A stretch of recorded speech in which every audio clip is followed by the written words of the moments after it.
সুপ্ৰভাত সকলোকে। আজি মেডাম এফিৰ ক্ষণত আজি মই এযোৰ আহোমৰ সাজপাৰ চিলাইছিলোঁ, যিযোৰ আপোনালোককো দেখাওঁ বুলি ভাবিলোঁ।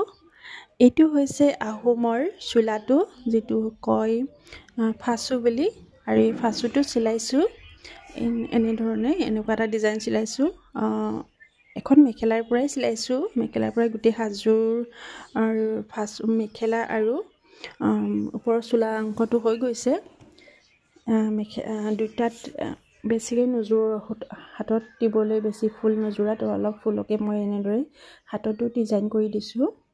আৰু এইখন হৈছে ফাচিতখন মই চিলাইছোঁ এখন চাদৰৰ পৰা।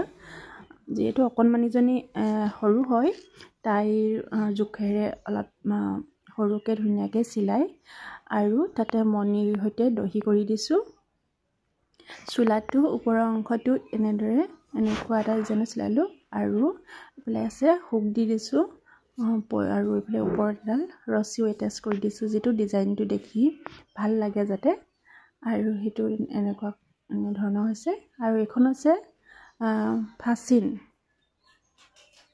ফাচিনখন এনেদৰে হুক দি দিছোঁ, হুক এটেচ কৰি দিছোঁ, লগতে কেইবাটাও সুবিধা অনুযায়ী পিন্ধিব পৰাকৈ সুবিধা কৰি দিছোঁ। আৰু ভিতৰৰ ফালে মই ৰছী এটেচ কৰি দিছোঁ, আৰু বহুতখিনি গেপ আছে, বহুতখিনি আছে। পাছত ডাঙৰ হ'লেও পিন্ধিব পৰাকৈ, অলপ ডাঙৰ হোৱালৈকে পিন্ধিব পৰাকৈ আছে। ভিতৰত এনেদৰে ৰাখিছোঁ। আৰু এয়া দেখিবলৈ কেনেকুৱা হৈছে আপোনালোকে জনাব দেই, কমেণ্ট কৰি। মোৰ সাজপাৰযোৰ ভালদৰে মই চিলাব পাৰিছোঁ নাই, আৰু দেখাত কেনেকুৱা হৈছে জনাব দেই। এই সম্পূৰ্ণ সাজযোৰ